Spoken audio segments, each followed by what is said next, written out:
प्रगति ने हमारे शरीर को 5 तत्वों से बनाया, लेकिन कलयुग के इंसानों ने उसमें एक तत्व और जोड़ दिया और वो है पैसा।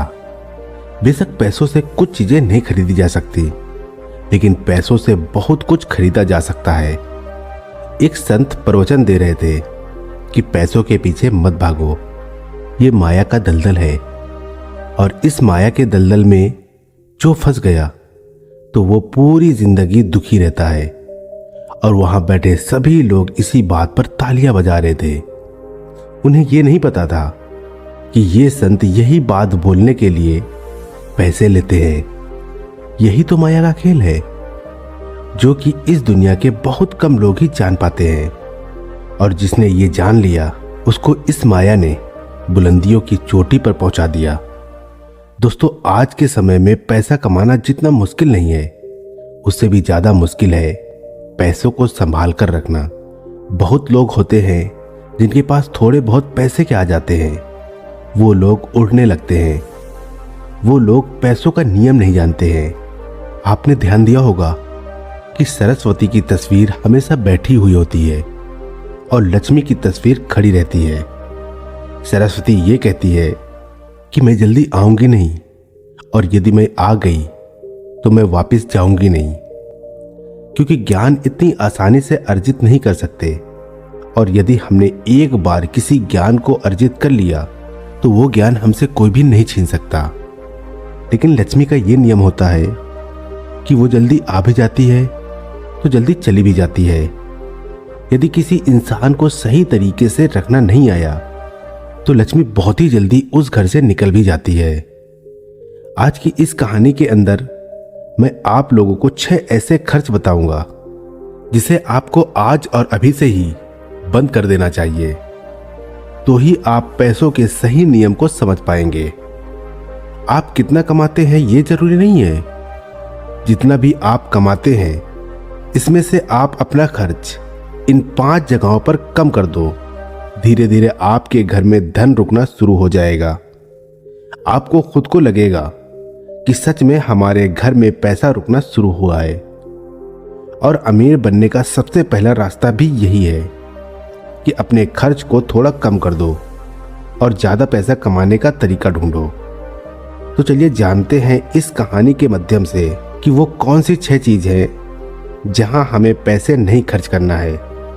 तो चलिए कहानी शुरू करते हैं। लेकिन हमेशा की तरह आपसे बस एक ही रिक्वेस्ट है कि प्लीज कहानी में खो जाने से पहले वीडियो को लाइक और चैनल को सब्सक्राइब करके बेल आइकन की घंटी दबाकर आल को जरूर सिलेक्ट कर ले।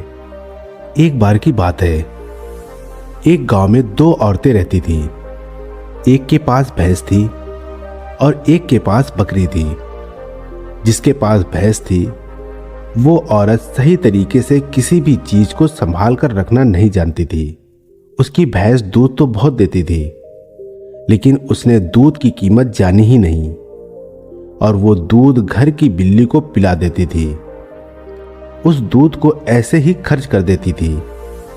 दूध को सही तरीके से उपयोग में कैसे लिया जाता है वो औरत नहीं जानती थी। और जिसके पास बकरी थी वो दूध की कीमत जानती थी, और वो दूध के एक एक बूंद को बचा कर रखती थी और उसी से दही जमाकर घी निकालती थी। और धीरे धीरे उसने बहुत सारा घी इकट्ठा कर लेती है।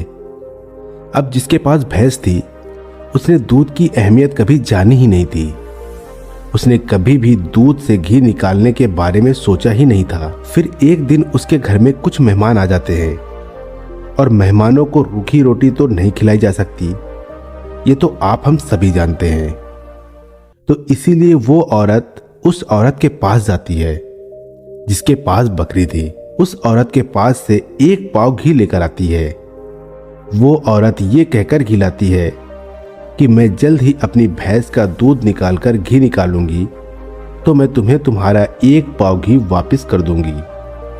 और बकरी रखने वाली औरत उसको 1 पाव घी दे देती है उधार के तौर पर।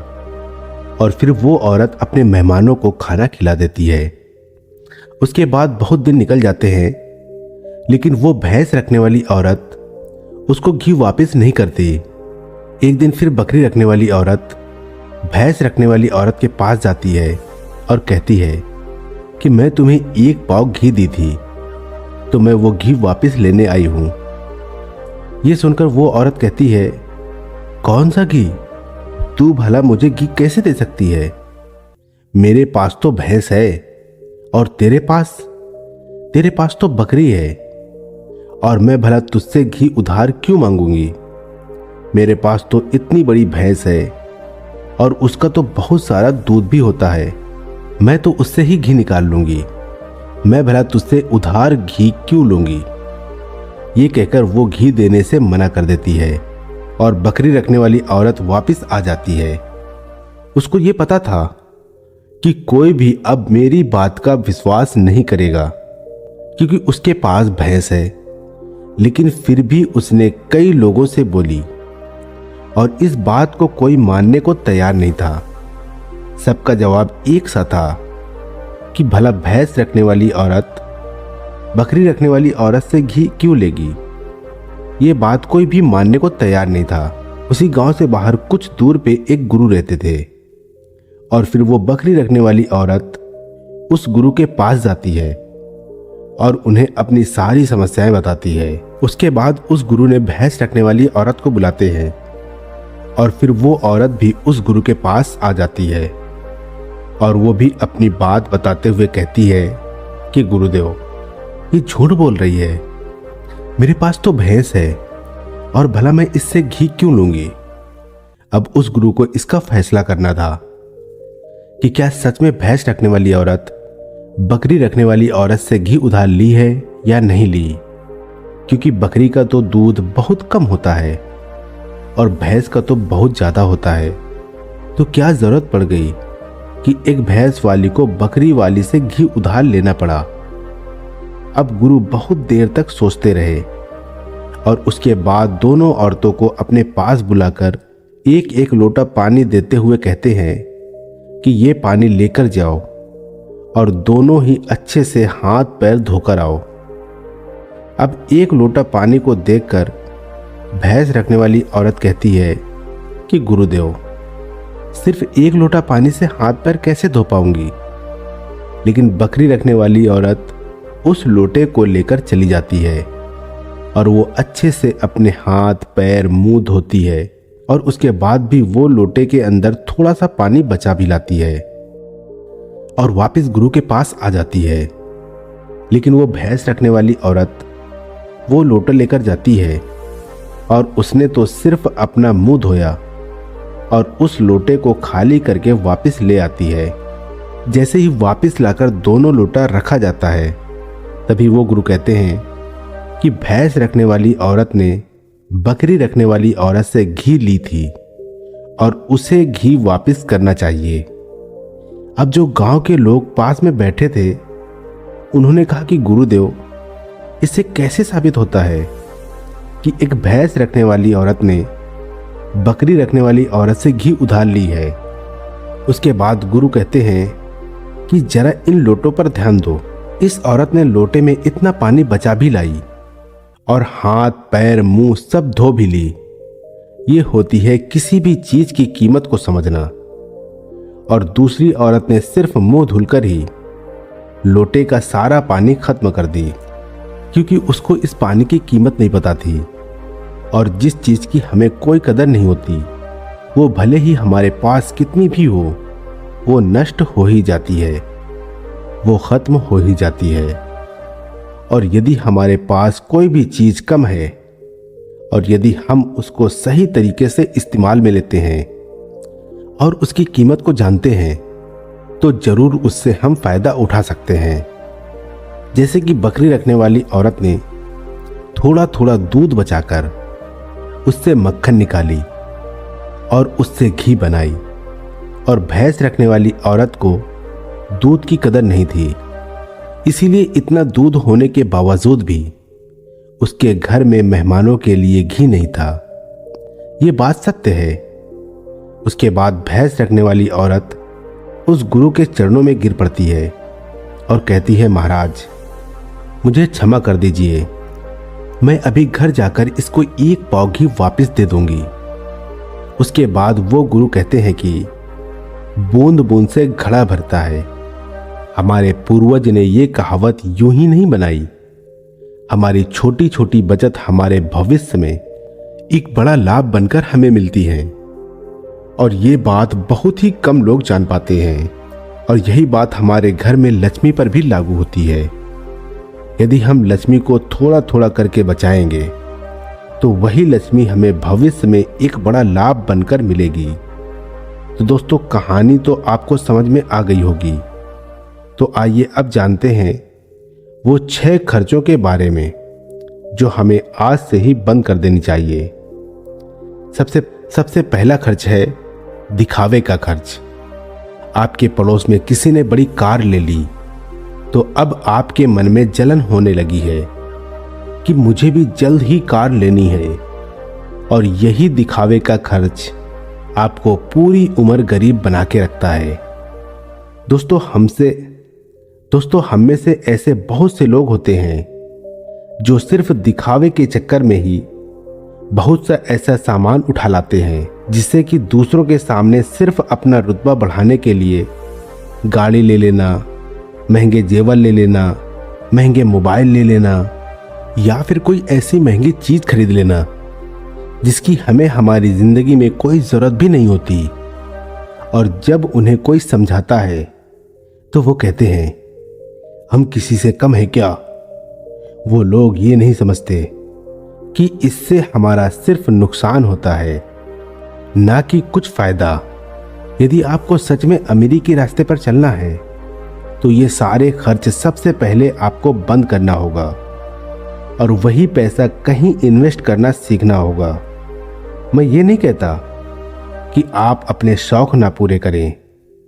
मेरे कहने का मतलब ये है कि जिस चीज की आपको जरूरत है बस आप वही लो। किसी को देखकर कोई सामान बिल्कुल ना लो। दूसरी बात है स्कीमों से दूर रहना। अपने सामान की बिक्री बढ़ाने के लिए अलग अलग ब्रांड की जो कंपनियां होती हैं वो लुभाने की स्कीम लाती हैं, लेकिन ये उनकी मार्केटिंग करने की रणनीति होती है जो हम लोग समझ नहीं पाते।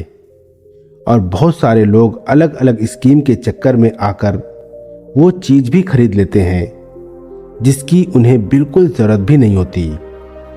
यदि हम मार्केट में जाते हैं और हमें पता चलता है कि 50% के डिस्काउंट के अंदर घड़ी मिल रही है, बल्कि हमारे पास तो 2-4 घड़ी घर में पड़ी हुई है, लेकिन फिर भी हम उस घड़ी को खरीद लाते हैं।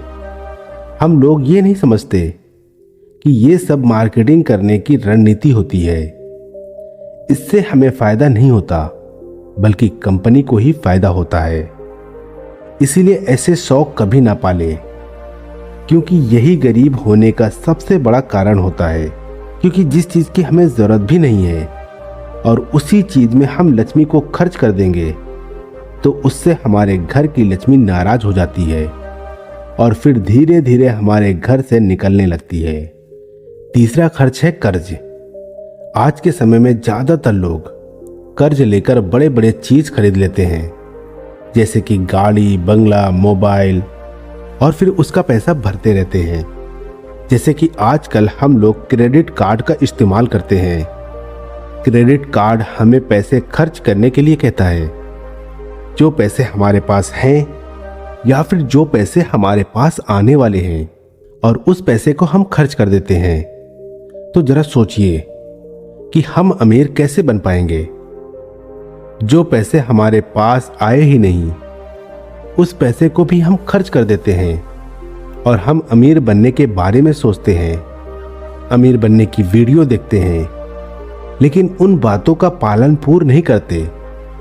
और बहुत लोग तो ऐसे भी होते हैं जो लोन लेकर जमीन खरीद लेते हैं और ये सोचते हैं कि जब हमें इससे फायदा होगा तो हम लोन वापस कर देंगे। लेकिन वो लोग ये नहीं समझते कि जितना हमें इसमें फायदा होगा उससे ज्यादा तो हमें लोन का ब्याज भरना पड़ जाएगा। तो दोस्तों, ऐसे काम कभी नहीं करना। कर्ज लेकर कोई भी चीज न खरीदें। चौथी और सबसे बड़ी बात यह है कि आप अपने पैसों को कैश में रखकर ही खर्च करें। कभी भी मोबाइल फोन के किसी भी ऐप का उपयोग करके पैसे खर्च ना करें। आपको शायद पता नहीं होगा कि आप कोई भी सामान खरीदते हो और फिर फोन से पेमेंट करते हो तो आपको आपके पैसे खर्च करने का ज़्यादा तकलीफ नहीं होता, क्योंकि वो पैसा आपके जेब से नहीं जाता। लेकिन वहीं पर यदि आप अपने जेब से निकालकर पैसे खर्च करते हैं तो आपको थोड़ा सा महसूस तो होगा कि यार पैसे खर्च हो रहे हैं।